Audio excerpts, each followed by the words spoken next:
세계 곳곳에서 신뢰받는 한국 기술이 태국에서만 배제되는 이상한 상황이 벌어지고 있습니다. 중국 기술로 대체된 건설 현장들에서 품질 문제가 속출하는 가운데 충격적인 지진 사태로 수많은 중국 시공 건물들이 무너졌는데요. 이에 태국 정부가 긴급 기자회견을 열어 한국에 손을 내밀었지만 그 자리에서 밝혀진 충격적인 진실에 태국 국민들은 분노했습니다. 도대체 태국 정부는 어떤 고백을 했길래 국제사회와 자국민 모두에게 이토록 큰 비난을 받게 된 걸까요? 저는 지금 방콕 공항에 막 도착했습니다.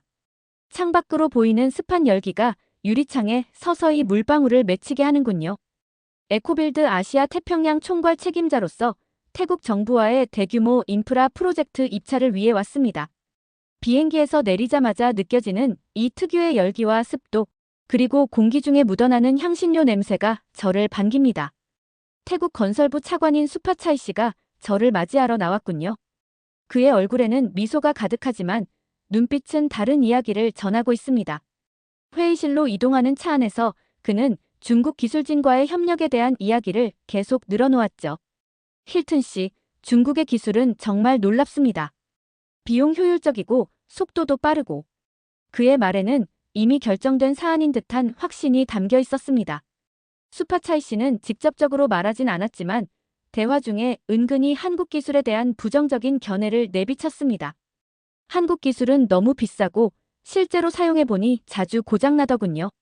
저는 그의 말에 미소만 지었지만 속으로는 의문이 들었습니다. 자료상으로는 전혀 그렇지 않았거든요. 호텔에 도착하기 전 우리는 현재 진행 중인 건설 현장을 잠깐 둘러보았습니다. 중국 기업의 장비와 인력들이 부지런히 움직이고 있었고 태국 관리들은 그들과 친밀하게 대화를 나누고 있었죠. 현장 구석에는 얼마 전까지 사용되었던 듯한 한국산 장비들이 방치되어 있었습니다. 그 모습이 왠지 모르게 가슴을 아프게 했습니다. 호텔방에 도착한 저는 미국 본사에 첫 보고서를 작성하기 시작했습니다. 창밖으로는 방콕의 화려한 야경이 펼쳐져 있었지만 제 마음은 무겁기만 했어요. 태국 정부 내 친중 기류가 예상보다 훨씬 강합니다. 한국이 제안했던 친환경 스마트 자재 기술은 전면 배제된 상황입니다.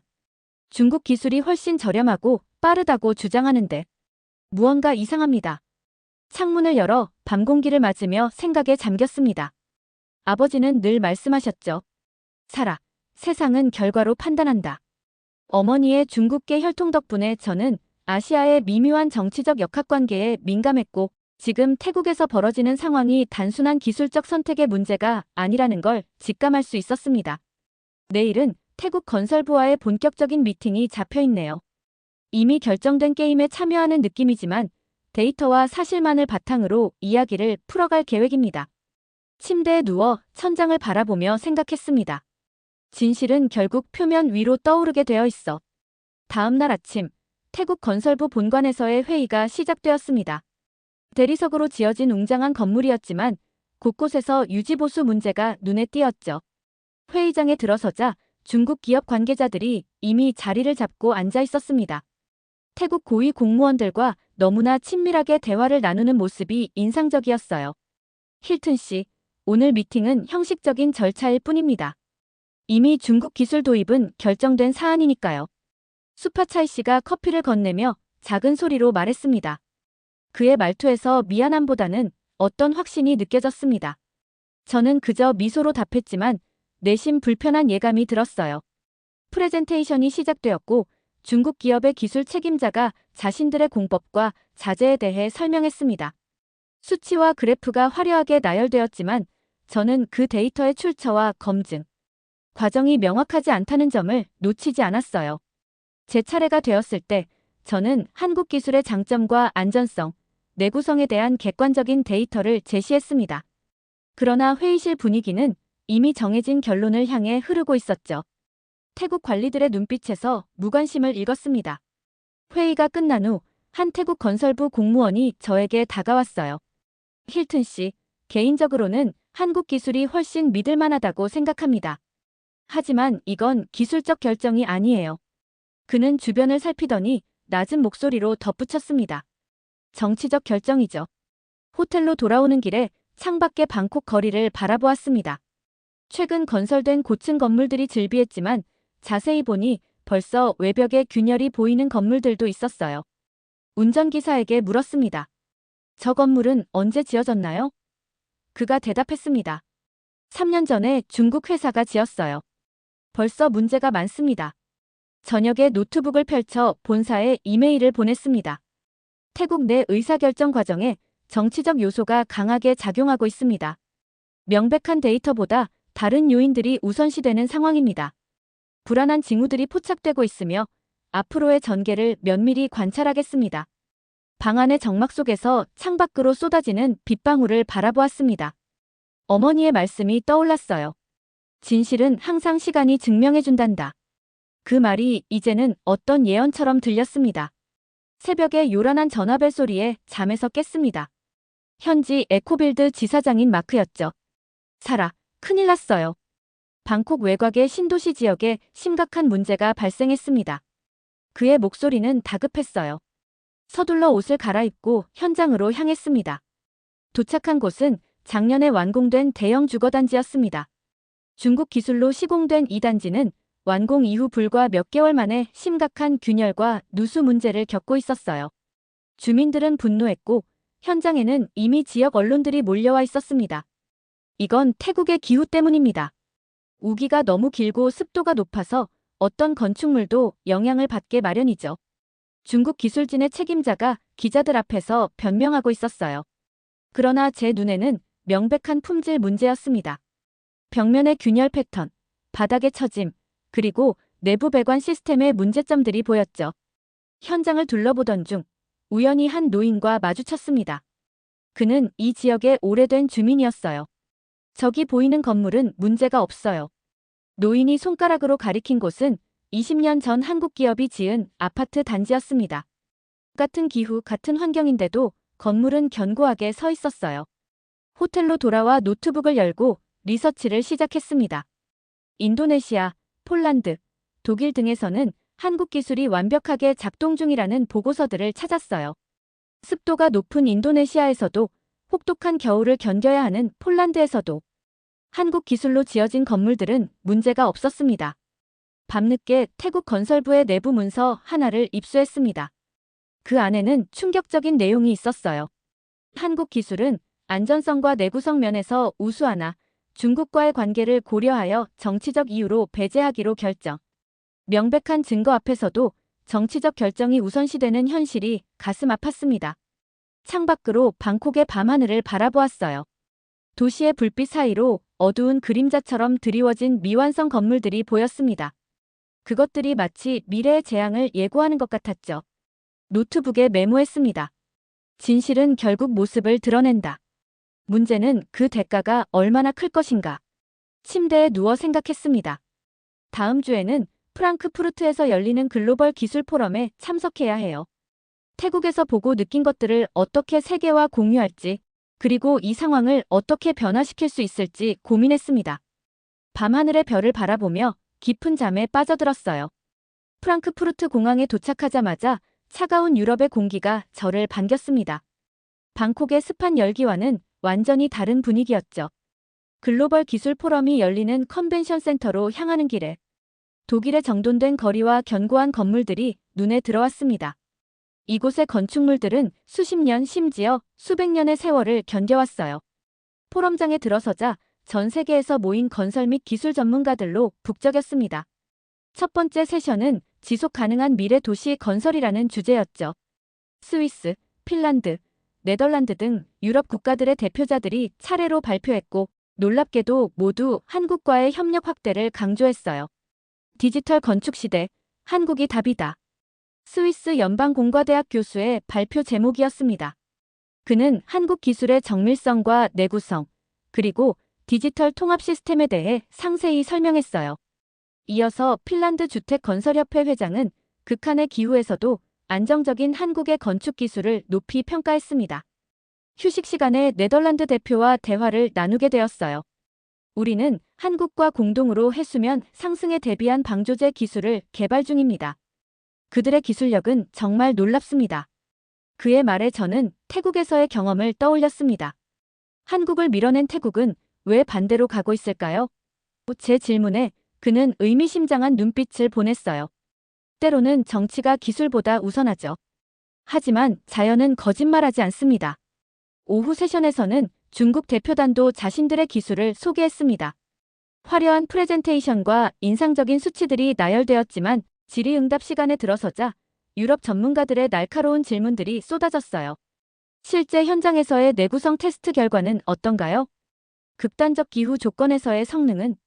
중국 대표들은 구체적인 답변보다는 추상적인 비전만 제시했습니다. 저녁 리셉션에서 우연히 한국 대표단과 같은 테이블에 앉게 되었습니다. 그들은 자신들의 기술을 과시하기보다는 지속 가능한 미래를 위한 협력 방안에 대해 이야기했어요. 대화 중에 태국 시장에서 밀려난 이야기가 나왔을 때 한국 기업 대표는 단지 미소만 지었습니다. 결과가 말해줄 겁니다. 호텔 방으로 돌아와 창밖의 프랑크푸르트 야경을 바라보며 생각에 잠겼습니다. 세계는 이미 한국 기술의 가치를 알아보고 있는데 태국은 왜 다른 길을 가고 있는 걸까요? 그 답을 알고 있으면서도 그것이 언젠가는 분명히 표면 위로 드러날 것이라는 확신이 들었어요. 프랑크푸르트에서의 일정을 마치고 다시 방콕으로 돌아온 지 일주일 만에 재앙이 일어났습니다. 새벽 4시 요란한 휴대폰 알림음에 잠에서 깼어요.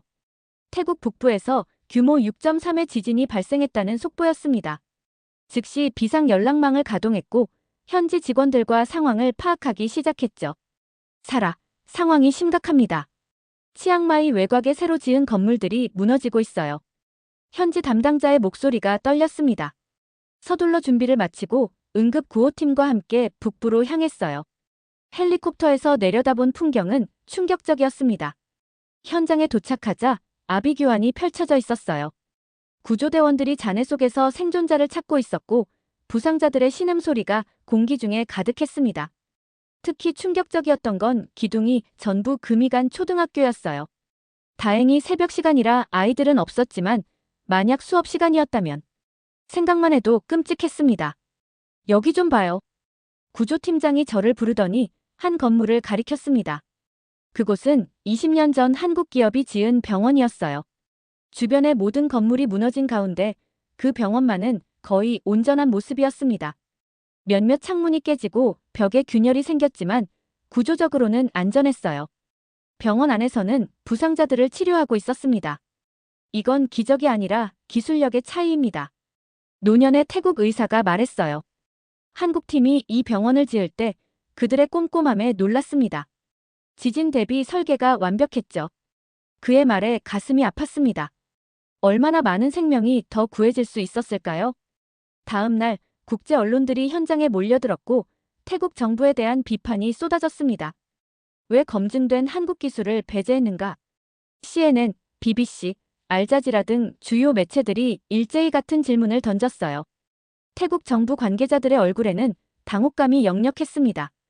호텔로 돌아와 노트북을 열고 본사에 상황 보고를 했습니다. 창밖으로는 태국 시민들의 항해 시위가 벌어지고 있었어요. 그들은 안전한 건물을 원한다. 정치적 결정이 우리 생명을 위협했다라는 내용의 팻말을 들고 있었습니다. 그날 밤 태국 총리가 긴급 기자회견을 열었습니다. 그의 얼굴에는 패배의 기색이 역력했어요. 우리는 실수를 인정합니다.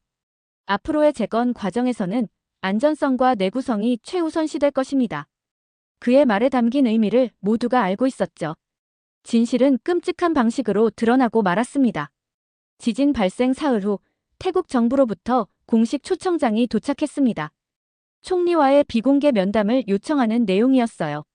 방콕 중심부에 있는 정부 청사로 향하는 길에 도시의 분위기가 완전히 달라진 것을 느꼈습니다. 시민들의 얼굴에는 분노와 슬픔이 교차했고 거리 곳곳에는 희생자들을 애도하는 꽃다발이 놓여 있었죠. 총리실에 들어서자 피곤해 보이는 태국 총리가 자리에서 일어나 저를 맞이했습니다. 그의 눈에는 며칠 동안 제대로 잠을 이루지 못한 흔적이 역력했어요. 힐튼 씨, 이번 일로 많은 국민이 고통받고 있습니다. 우리는 도움이 필요합니다. 그는 창가로 걸어가 밖을 내다보더니 깊은 한숨을 내쉬었습니다. 한국 정부와 기업들의 긴급 회담을 요청했습니다. 도와달라고, 다시는 기술을 무시하지 않겠다고 약속했죠. 그의 목소리에는 후회와 체념이 묻어났어요. 어떤 답변을 받으셨나요? 제가 조심스럽게 물었습니다. 총리는 쓴웃음을 지었어요. 그들은 신중한 입장입니다. 이미 유럽, 중동, 미국 등과의 계약으로 바쁘다고 하더군요. 당연한 반응이죠. 총리는 책상으로 돌아와 한 폴더를 저에게 건넸습니다. 이것은 2년 전 우리 정부의 내부 결정 문서입니다. 모든 것을 솔직히 말씀드리고 싶습니다. 폴더를 열자 충격적인 문장이 눈에 들어왔어요. 한국 기술은 정치적 이유로 배제하기로 결정. 왜 이걸 저에게 보여주시는 겁니까? 제가 물었습니다. 총리의 눈에 진정성이 담겼어요. 미래를 위해서입니다. 귀사가 미국과 한국 사이에서 가교 역할을 해주셨으면 합니다. 우리는 정말로 도움이 필요합니다. 회의를 마치고 나오는 길에 건설부 차관인 수파차이 씨와 마주쳤습니다. 예전에 자신감 넘치던 모습은 온데간데 없고 그저 지친 공무원의 모습만 남아있었어요. 힐튼 씨, 모든 것이 다 제 책임입니다. 한국 기술의 우수성을 알면서도 정치적 압력에 굴복했습니다. 호텔로 돌아오는 길에 태국 뉴스를 보니 한국 구호팀이 치앙마이에 도착했다는 소식이 나오고 있었습니다. 그들은 전문 장비와 의료진을 가지고 와서 즉시 구조 활동에 참여했어요. 한국 기업들도 재건을 위한 기금을 모금하고 있다고 했습니다. 보복이 아닌 도움의 손길을 내미는 모습이 감동적이었습니다. 밤에 노트북을 열어 본사에 이메일을 보냈습니다. 태국 정부가 공식적으로 도움을 요청했습니다. 그러나 이것은 단순한 구호 활동 이상의 의미가 있습니다.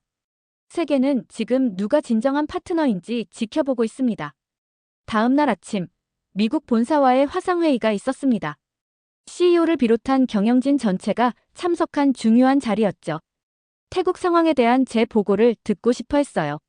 노트북 화면 속 그들의 진지한 표정을 보니 이번 일이 단순한 지역 이슈가 아닌 글로벌 전략의 전환점이 될 수도 있겠다는 생각이 들었습니다. 여러분, 제가 지난 몇 주간 목격한 것을 솔직히 말씀드리겠습니다. 저는 태국에 도착한 첫날부터 지진 발생 이후의 상황까지 상세히 설명했어요. 특히 중국 기술로 지어진 건물들의 취약성과 한국 기술로 지어진 건물들의 내구성 차이를 강조했습니다. 결론적으로 말씀드리자면 중국의 값싼 기술은 단기적 매력에 불과합니다. 반면 한국은 생존을 보장하는 기술을 제공하고 있어요. 이번 사태는 태국만의 문제가 아닙니다.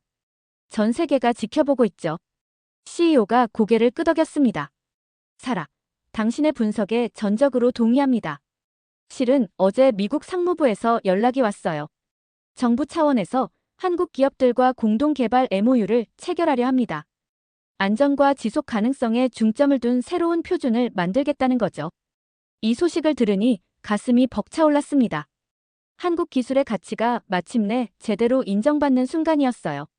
세계는 이제 한국의 진짜 가치를 인식하기 시작했습니다. 이번 태국 사태가 슬픈 교훈이 되었지만 미래를 위한 중요한 전환점이 될 거예요. 회의가 끝난 후 태국 현지 언론에서 인터뷰 요청이 쏟아졌습니다. 그중 가장 영향력 있는 방송국의 제안을 수락했어요. 생방송 인터뷰에서 저는 비난이나 책임 추궁 대신 미래 지향적인 메시지를 전했습니다. 이제 우리는 안전과 신뢰라는 가치로 돌아가야 합니다. 기술 선택에 있어 정치적 고려보다 인간의 생명이 우선시되어야 해요. 인터뷰 영상은 순식간에 전 세계로 퍼져나갔습니다. 특히 한국에서 큰 반향을 일으켰죠. 한국 정부는 공식 성명을 통해 태국의 재건을 위해 모든 지원을 아끼지 않을 것이라고 발표했어요. 그러나 더 주목할 만한 것은 그들의 태도였습니다. 승리의 아이콘처럼 행동하지 않고 묵묵히 도움의 손길을 내미는 모습이었습니다. 그날 밤 호텔 창가에 서서 방콕의 밤하늘을 바라보았습니다. 도시는 여전히 활기찼지만 어딘가 무거운 분위기가 감돌았어요. 마치 집단적인 각성이 일어난 것 같았습니다. 노트북을 열어 일기를 썼습니다. 오늘 세상은 조금 더 현명해졌다. 비극이 지혜를 가르쳐준 셈이다. 한국은 말하지 않았다. 결과가 대답했다. 침대에 누워 내일의 일정을 생각했습니다. 치앙마이로 가서 재건 현장을 직접 보고 올 예정이에요. 이번 사태가 끝이 아닌 시작이라는 생각이 들었습니다. 진실이 승리한 시작. 일주일 후 모든 일정을 마치고 마지막으로 태국을 방문했습니다. 이번엔 공식 업무가 아닌 개인적인 방문이었어요. 치앙마이에서의 재건 작업을 보고 온 후 방콕에서의 마지막 밤을 보내기 위해 다시 돌아왔습니다. 호텔 앞에 도착했을 때 뜻밖의 광경이 펼쳐져 있었어요. 호텔 입구에 태극기와 함께 한국기술 제도입 감사라는 현수막이 걸려 있었습니다. 이게 무슨 일이죠? 호텔 가드에게 물었습니다. 그는 환한 미소를 지으며 대답했어요. 저희 가족, 한국 건물 덕에 살아남았습니다. 제 동생이 그 한국 회사가 지은 병원에서 근무하거든요. 지진이 났을 때도 그 건물만 멀쩡했습니다. 호텔 로비에 들어서니 여러 나라 기자들이 분주하게 움직이고 있었습니다. 리셉션에서 알려주길 오늘 태국 정부와 한국 기업 연합 간의 대규모 재건 프로젝트 조인식이 있다고 했어요. 객실로 올라가는 엘리베이터 안에서 일본 기자와 마주쳤습니다. 그는 저를 알아보고 인사를 건넸어요. 힐튼 씨, 당신의 인터뷰가 아시아 전역에 큰 파장을 일으켰습니다. 이제 많은 국가들이 자국의 건설 프로젝트를 재검토하고 있어요. 특히 일본에서는 지진 대비 기술에 대한 관심이 폭증했죠. 객실에 도착해 창문을 열고 방콕의 전경을 바라보았습니다. 도시는 여전히 화려했지만 어딘가 달라진 기운이 느껴졌어요. 마치 깊은 성찰 후에 다시 일어선 사람처럼 도시 전체가 새로운 결의에 차 있는 듯 했습니다. 저녁에는 태국 건설부가 주최하는 만찬에 초대받았어요. 수파차이 씨는 완전히 다른 사람이 된 것 같았습니다. 더 이상 정치적 계산에 사로잡힌 관료가 아닌 국민의 안전을 진심으로 걱정하는 공직자의 모습이었죠. 힐튼 씨, 우리가 배운 교훈은 매우 값비싼 것이었습니다. 하지만 이제 우리는 절대 잊지 않을 겁니다. 만찬장에는 한국 대표단도 참석해 있었어요. 그들은 승리자의 오만함 대신 협력자의 겸손함을 보여주었습니다. 우리의 목표는 단순히 계약을 따내는 것이 아닙니다. 사람들이 안전하게 살 수 있는 환경을 만드는 것이죠.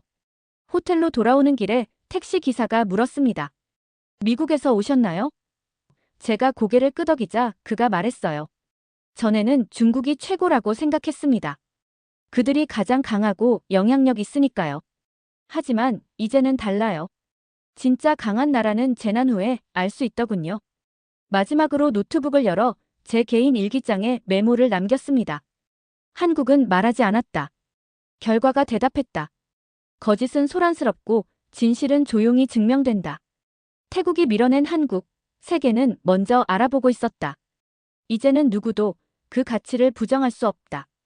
비행기 표를 확인하며 생각했습니다.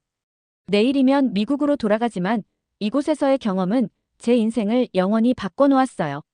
정치적 계산보다 진실과 안전이 중요하다는 것, 그리고 때로는 말보다 결과가 더 큰 목소리를 낸다는 것을 배웠습니다. 창밖으로 보이는 방콕의 마지막 야경을 눈에 담으며 이 도시가 더 안전하고 현명한 미래로 나아가길 소망했습니다. 지금까지의 사연 어떻게 들으셨나요? 재밌게 들으셨다면 댓글로 남겨주세요. 추첨을 통해 커피 쿠폰을 보내드립니다.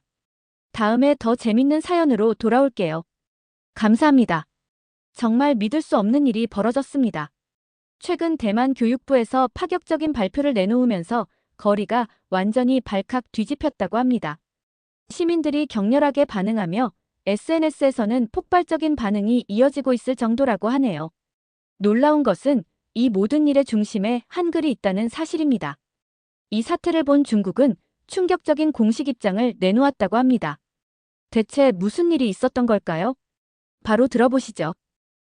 그 전에 구독과 좋아요 한 번씩만 부탁드릴게요. 저는 후웨이청입니다. 대만의 언어학자이자 대학 교수로 언어정책 연구에 참여하며 대만어의 급격한 쇠퇴를 연구하고 있습니다.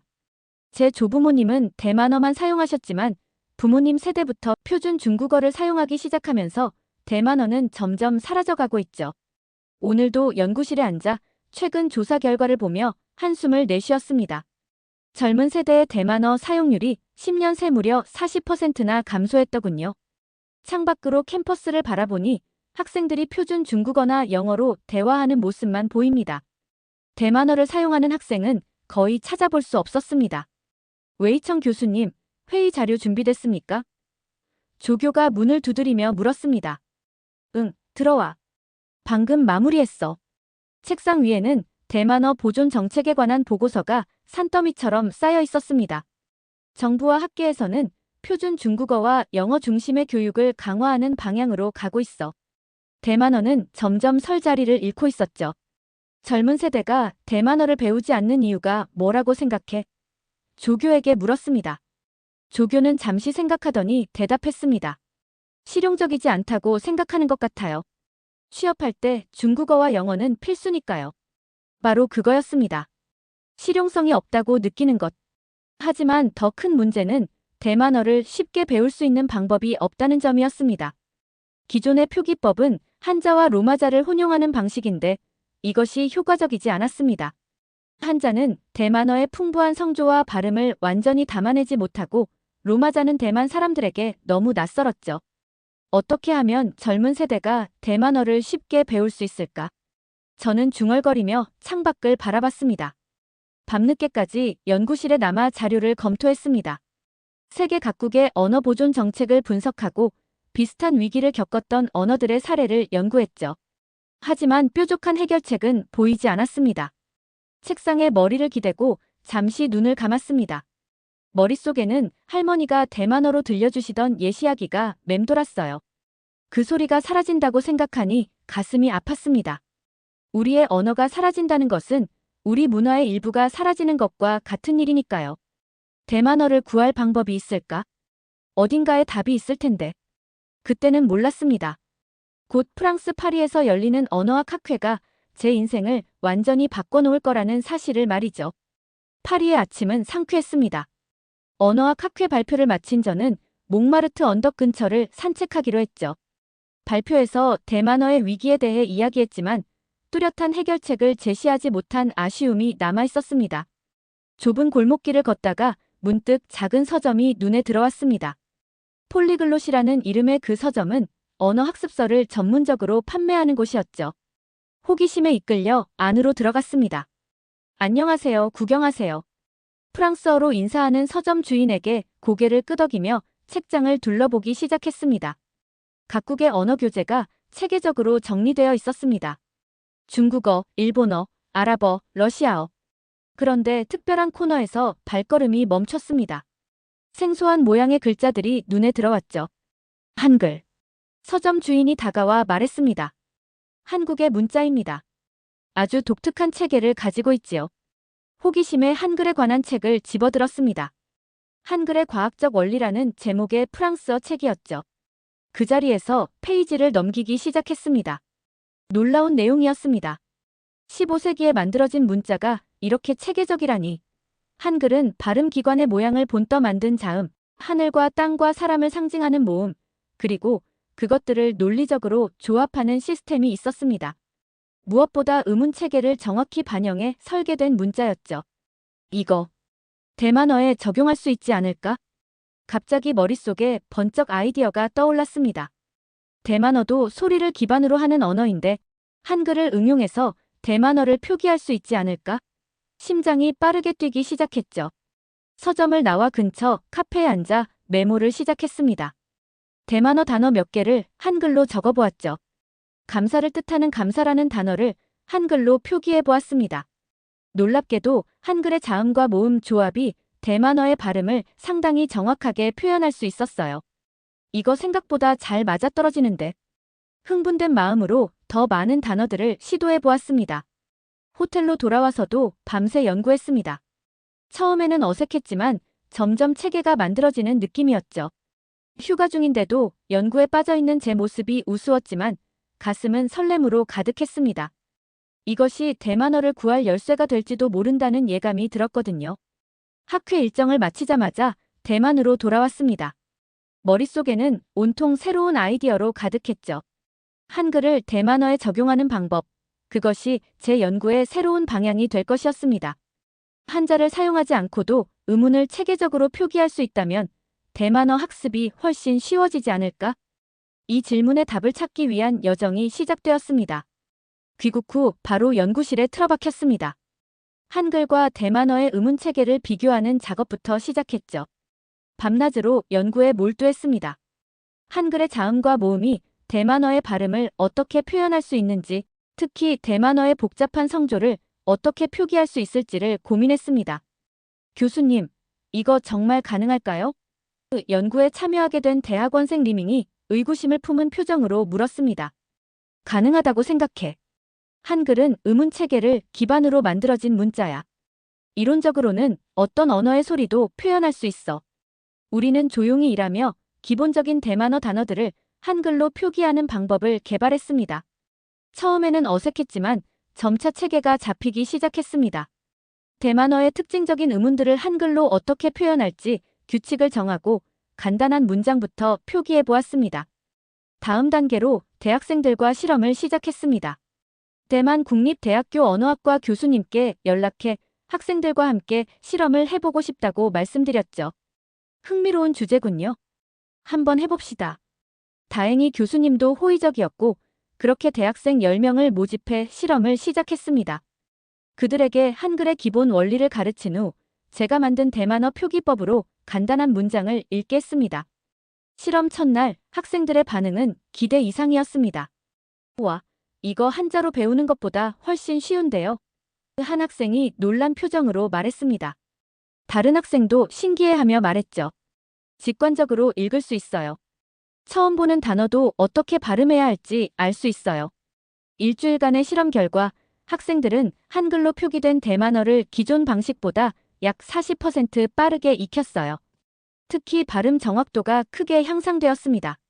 한자로는 어려웠던 미묘한 발음 차이를 한글로는 쉽게 구분할 수 있었거든요. 이 결과에 용기를 얻어 더 확장된 실험을 계획했습니다. 이번에는 다양한 연령대와 배경을 가진 30명의 참가자를 모집했습니다. 결과는 더욱 놀라웠습니다. 이렇게 쉽게 대만어를 배울 수 있다니 믿기지 않아요. 60대 참가자가 감동한 목소리로 말했습니다. 평생 대만어를 말로만 사용했지 글로 읽고 쓰는 것은 어렵다고 생각했던 분이었죠. 실험 결과에 확신이 생겼지만 더 많은 사람들의 반응이 필요했습니다. 연구팀과 상의한 끝에 작은 책자를 만들기로 했습니다. 50페이지 정도의 얇은 책으로 한글로 배우는 대만어 기초라는 제목을 붙였습니다. 기본 인사말부터 일상 대화까지 간단한 대만어 표현들을 한글로 표기한 책이었죠. 솔직히 말하면 아무도 관심을 가지지 않을 거라 생각했습니다. 하지만 타이베이 시내에 있는 지혜숲 서점에 연락했고 다행히 서점 주인이 호의적으로 반응해 주었습니다. 책을 출판한 지 일주일 만에 놀라운 일이 벌어졌습니다. 서점에서 전화가 왔습니다. 후 교수님, 책이 모두 팔렸어요. 더 보내주실 수 있을까요? 저는 믿을 수 없었습니다. 이것은 시작에 불과했습니다. 책의 인기는 상상 이상이었습니다. 추가로 100권을 급히 인쇄해 보냈는데 그것도 4일 만에 동났죠. 서점 앞에는 책을 구하지 못한 사람들이 문의하는 메모가 붙기 시작했습니다. 다음 수업 일정과 한글로 대만어를 배우면 정말 쉬운지 확인하는 질문들이 많았죠. 더 놀라운 일은 책을 구매한 사람들이 SNS에 자신의 학습 경험을 공유하기 시작했다는 것입니다. 고등학생부터 직장인, 심지어 70대 노인까지 다양한 사람들이 한글로 대만어를 배우는 사진을 올리고 있었습니다. 일주일 만에 대만어 기초 회화를 마스터했다. 평생 대만어를 말로만 알았는데 이제 읽고 쓸 수 있다. 이런 후기가 넘쳐났습니다. 처음엔 단순한 실험이었지만 이제는 사람들이 직접 한글을 활용해 대만어를 배우려는 분위기가 형성되고 있었습니다. 언론에서도 관심을 보이기 시작했습니다. 타이베이 데일리 뉴스에서는 혁신적인 대만어 학습법, 한글의 비밀이라는 제목으로 기사를 실었고 대만 교육주간지에서는 잊혀가는 대만어를 구하는 열쇠, 한글이라는 특집 기사를 냈죠. 그러나 곧 반대 목소리가 들려오기 시작했습니다. 처음에는 몇몇 언어학 교수들의 비판적인 논평 정도였지만 한글 표기법이 알려질수록 반대의 목소리도 커졌습니다. 왜 하필 한국 문자를 써야 하지? 우리 고유의 표기법을 개발하는 게 맞지 않을까요? 타이완 국립대학교 언어학과 주임 교수가 라디오 인터뷰에서 이렇게 말했습니다. 특히 교육부 고위 관료 린즈하오의 반발이 가장 강했습니다. 그는 교육정책 담당 부국장으로 언어 정책에 큰 영향력을 가진 인물이었습니다. 후웨이청 교수의 연구는 위험합니다. 대만은 전통적으로 한자 문화권에 속해 있습니다. 한글 도입은 우리 문화적 뿌리를 부정하는 행위입니다. 린즈하오의 발언은 큰 파장을 일으켰습니다. 그를 지지하는 학자들과 보수층은 비판을 쏟아냈고 대만 사회는 서서히 두 진영으로 나뉘기 시작했습니다. 한글을 쓰는 순간 대만어 본래의 정체성을 잃을 것이다. 한자 보존협회 회장은 기자 회견을 열어 이렇게 주장했습니다. 일부는 이것이 한국의 문화적 침략이라는 극단적인 주장까지 펼쳤습니다. 제가 출근길에 대학으로 향할 때면 때로는 소규모 시위대가 건물 앞에서 피켓을 들고 있었습니다. 우리의 언어를 지켜라. 한글, 노, 한자 예스 같은 문구들이 적혀 있었죠. 사무실로 들어가면 동료들의 시선도 달라졌습니다. 어떤 이들은 응원의 미소를 보내줬지만 다른 이들은 냉랭한 표정을 감추지 않았습니다. 이 문제는 더 이상 단순한 언어학 연구가 아니었습니다. 사회적, 정치적 논쟁으로 번지기 시작했죠. 보수 언론에서는 매일같이 저를 문화 배신자로 몰아갔고 진보 언론에서는 언어 혁신가로 추켜 세웠습니다. 그리고 바로 그때 예상치 못한 더 큰 파도가 밀려왔습니다. 중국이 이 문제에 관심을 보이기 시작했던 것입니다. 어느 날 아침 출근 준비를 하며 뉴스를 보고 있었을 때였습니다. 중국 외교부 대변인의 정례 브리핑 장면이 생중계되고 있었어요. 갑자기 귀에 익은 단어가 들렸죠. 한글이라는 단어였습니다. 대만이 한글을 도입한다면 이는 중국 문화에 대한 도전이다. 외교부 대변인이 단호한 어조로 말했어요. 커피잔을 들고 있던 제 손이 떨렸습니다. 작은 언어 연구 프로젝트가 어떻게 국제적인 이슈가 되었는지 믿기지 않았어요. 그날 오후 대학 총장실로 호출되었습니다. 들어가자마자 긴장된 분위기가 느껴졌습니다. 교수님, 당신의 연구가 정치적 문제가 되고 있습니다. 총장은 무거운 표정으로 말했습니다. 교육부에서 공식적으로 연구 중단을 요청했습니다. 말문이 막혔습니다. 이것은 학문의 자유를 침해하는 일이었습니다. 하지만 대만의 정치적 상황을 고려하면 이해할 수 있는 부분도 있었죠. 총장님, 이건 단순한 언어학 연구입니다. 정치적 목적이 전혀 없어요. 알고 있습니다. 하지만 현 상황에서는 총장은 말끝을 흐렸습니다. 연구실로 돌아와 책상에 앉아 깊은 생각에 잠겼습니다. 공식적으로 연구를 중단하라는 지시는 따를 수밖에 없었습니다. 하지만 내심 이대로 포기할 수는 없었습니다. 대만어를 구하기 위한 사명감이 저를 움직이게 했죠. 그날 밤 연구에 참여했던 학생들에게 메시지를 보냈습니다. 공식적으로는 중단되었지만 계속 연구하고 싶은 사람. 놀랍게도 거의 모든 학생들이 동의했습니다. 우리는 카페나 학생들의 자취방에서 비공식 모임을 가졌습니다. 한글로 대만어를 표기하는 방법을 더 체계화하고 더 많은 어휘와 문법을 담아내려 노력했습니다. 그런데 여전히 문제가 있었습니다. 대만어의 복잡한 성조를 완벽하게 표현하기 어려웠어요. 대만어에는 7개의 성조가 있는데 이를 한글로 어떻게 표현할지가 가장 큰 과제였습니다. 어느 날 밤 기대하지 않았던 이메일 한 통이 도착했습니다. 발신자는 서울대학교 언어학과의 김도윤 교수였고 제목은 단순했습니다. 한글과 대만어에 관한 연구를 보았습니다. 이메일을 열어보니 김 교수가 우리 연구에 관심을 갖게 된 이유가 설명되어 있었습니다. 그는 국제언어학 저널에 실린 우리의 예비 연구 결과를 읽고 연락했다고 했습니다. 한글이 대만어를 표기하는데 정말 효과적이라면 함께 연구해보죠. 제가 한글의 의문 특성에 관해 20년간 연구해왔습니다. 즉시 답장을 보냈습니다. 김 교수와 화상회의를 통해 현재 상황과 연구 진행 정도를 설명했고 무엇보다 우리가 직면한 가장 큰 문제인 성조 표기에 대해 솔직하게 털어놓았습니다. 김 교수는 생각에 잠겼다가 놀라운 제안을 했습니다. 한글에 성조 표기 기호를 추가하면 해결됩니다. 한글은 원래 디자인이 모듈식이라 확장성이 뛰어납니다. 그는 화면을 통해 간단한 스케치를 보여주었습니다. 한글 글자 오른쪽 위에 작은 점이나 선을 추가해 성조를 표시하는 방식이었습니다. 이 방법을 사용하면 모든 발음과 성조를 완벽하게 표현할 수 있었습니다. 이건 혁명적이네요. 흥분된 목소리로 외쳤습니다. 김 교수의 제안은 우리 연구의 가장 큰 난관을 한 번에 해결해 주었습니다. 그날 밤부터 우리는 이 새로운 표기법을 적용해 보았습니다. 성조 표시가 추가된 한글로 대만어를 적으니 마치 완벽한 퍼즐 조각이 맞춰지는 것 같았습니다. 성조 표기가 가능해진 한글 기반 대만어 표기법은 획기적인 발전이었습니다. 학생들에게 새 표기법을 가르쳐 주었더니 그들도 놀라워했습니다. 이전보다 훨씬 정확하게 대만어를 표기할 수 있게 되었거든요. 우리는 이 방법으로 작은 교재를 만들어 비공식적으로 배포했습니다. 온라인 커뮤니티에서 PDF 형태로 공유되었는데 다운로드 수가 며칠 만에 5,000을 넘었습니다. 연구는 빠르게 확장되었습니다. 김 교수는 매주 화상회의로 조언을 해주었고 때로는 한국의 다른 언어학자들도 참여했습니다.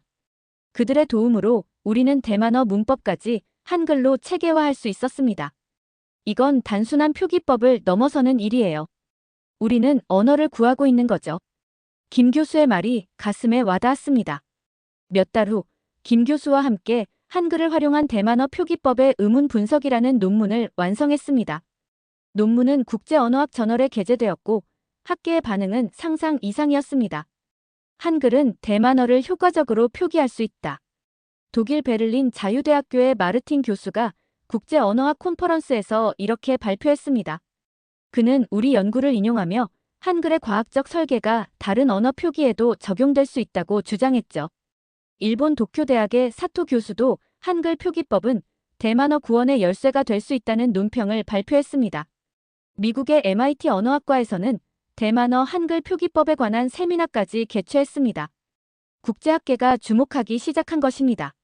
그러나 가장 놀라운 반응은 대만 대중들로부터 왔습니다. 은밀히 배포되던 우리의 교재가 사회관계망을 통해 널리 퍼지면서 한글로 대만어를 배우는 사람들이 급증했습니다. 특히 젊은 세대들 사이에서는 한글로 대만 전통 민요를 부르는 새로운 트렌드까지 생겼습니다. 유명 유튜버가 한글로 표기된 대만 민요를 부르는 영상을 올렸는데 조회수가 수백만을 넘었습니다. 댓글에는 처음으로 대만어 가사를 제대로 읽을 수 있었다. 할머니와 함께 노래를 불렀더니 눈물을 흘리셨다 같은 감동적인 이야기들이 넘쳐났습니다. 이런 상황을 지켜보던 대만 정부도 다시 고민하기 시작했습니다.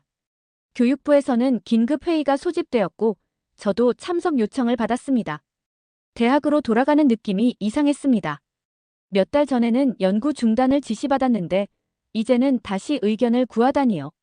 회의실에는 교육부 장관, 린즈하오를 비롯한 고위 관료들, 그리고 국립대학교 언어학 교수들이 모여 있었습니다.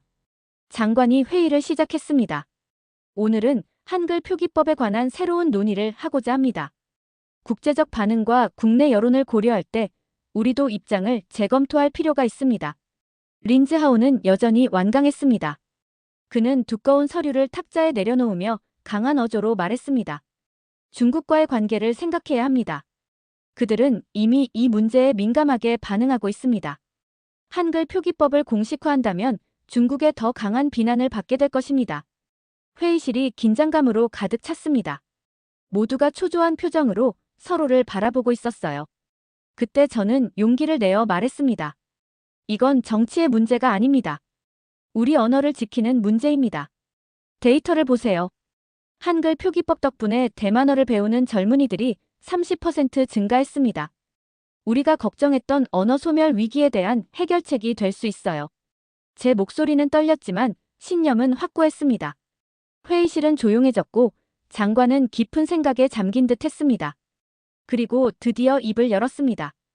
한글 표기법을 공식적으로 검토하겠습니다. 교육부 산하에 연구위원회를 설치하고 후웨이청 교수를 책임자로 임명하겠습니다. 린즈하오의 얼굴이 굳어졌지만 더 이상 반대하지 않았습니다. 대만 언어 역사상 새로운 변화가 시작되고 있었던 것입니다. 회의를 마치고 밖으로 나오는 길에 창밖을 바라보았습니다. 비가 내리고 있었지만 그 빗줄기 사이로 햇살이 비치는 것 같았습니다. 싸움은 끝나지 않았습니다. 한글 표기법 연구는 공식적으로 진행될 예정이지만 중국의 반발은 계속될 것이었습니다. 하지만 이제 제 마음은 확신으로 가득 찼습니다.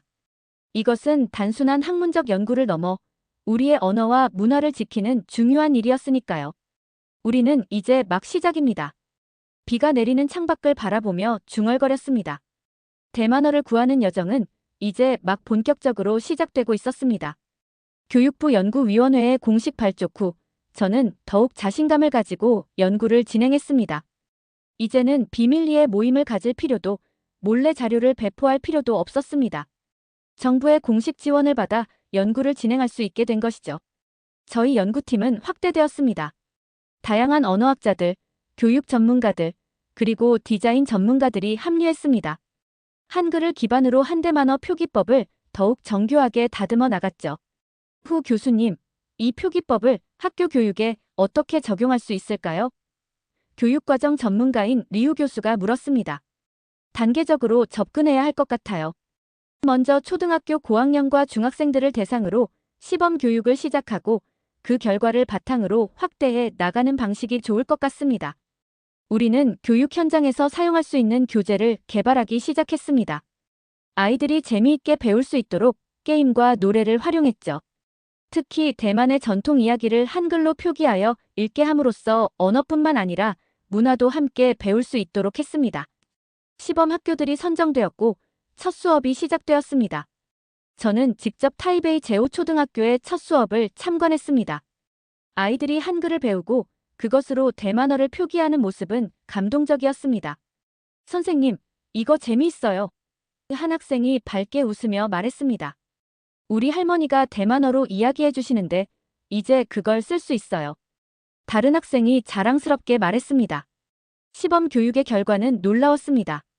학생들은 기존 방식보다 훨씬 빠르게 대만어를 배웠고 무엇보다 흥미를 잃지 않았습니다. 부모들도 긍정적인 반응을 보였습니다. 아이가 학교에서 배운 대만어로 할아버지와 대화를 시작했어요. 세대 간 소통이 늘어났습니다. 한 학부모가 감사 편지를 보내왔습니다. 시범 교육의 성공은 미디어를 통해 널리 알려졌고 더 많은 학교에서 이 프로그램을 도입하고 싶다는 요청이 쇄도했습니다. 점차 시범학교는 전국적으로 확대되었습니다. 물론 아직도 반대하는 목소리는 있었습니다. 중국 정부는 여전히 비판적이었고 대만 내에서도 일부 보수층은 반발했습니다. 하지만 그 목소리는 점점 약해지고 있었습니다. 연구 시작 1년 만에 놀라운 통계가 나왔습니다. 대만어를 사용하는 젊은이들의 비율이 15% 증가했다는 것이었습니다. 이는 지난 10년간의 감소 추세를 뒤집는 결과였습니다. 더욱 고무적인 것은 젊은 세대들 사이에서 대만어가 쿨한 언어로 인식되기 시작했다는 점이었습니다. 한글로 표기된 대만어 랩 음악이 인기를 끌기 시작했고 신세대 예술가들은 한글로 표기된 대만어 시를 창작했습니다. 교육부에서 최종 결정이 내려졌습니다. 한글 기반 대만어 표기법을 공식 교육과정에 도입하기로 결정했습니다. 장관이 기자회견에서 발표했습니다. 이 발표 후 저는 연구실에 혼자 앉아 있었습니다. 파리의 작은 서점에서 우연히 한글을 발견했던 그 순간이 생각났습니다. 그때는 이렇게 큰 변화를 가져올 줄 몰랐습니다. 제 책상 위에는 한글로 적힌 대만어 시가 놓여 있었습니다. 그것은 제 할머니가 자주 들려주시던 예시이야기를 대만어로 적은 것이었죠. 저는 그 글을 읽으며 미소 지었습니다. 할머니의 목소리가 들리는 것 같았으니까요. 우리의 언어가 살아남을 것입니다. 그리고 그것은 한글이라는 예상치 못한 도구 덕분이었습니다. 한글 기반 대만어 표기법이 공식 교육과정에 도입된 지 5년이 지났습니다. 그 사이 많은 변화가 있었습니다. 대만어 사용 인구는 꾸준히 증가했고 특히 젊은 세대의 대만어 구사 능력이 크게 향상되었습니다. 이제는 학교에서 대만어를 배우는 것이 자연스러운 일이 되었고 거리에서도 대만어를 사용하는 젊은이들을 쉽게 볼 수 있게 되었습니다. 무엇보다 중요한 것은 세대 간의 언어 단절이 크게 줄었다는 점이었습니다. 오늘은 특별한 날이었습니다. 대만 국립대학교에서 한글과 대만어 문화 보존의 세 장이라는 주제로 국제 학술 대회가 열렸습니다.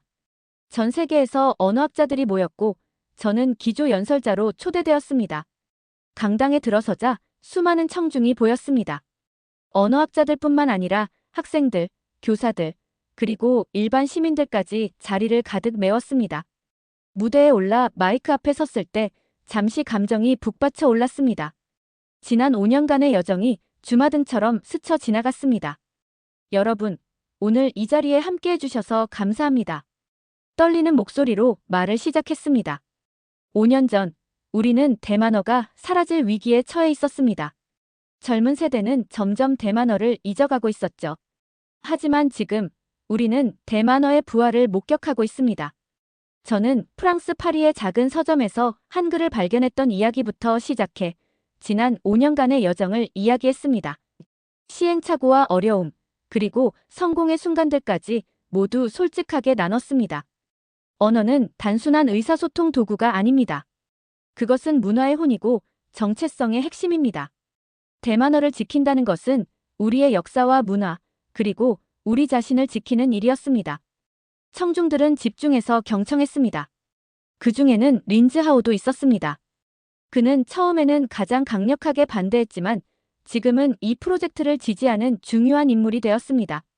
우리가 한글을 선택한 것은 한국 문화를 받아들이기 위해서가 아니었습니다. 그것은 우리 언어를 가장 효과적으로 표현할 수 있는 도구였기 때문입니다. 세종대왕이 창제한 한글의 과학적 우수성과 실용성은 대만어를 표기하는 데 완벽한 도구였습니다.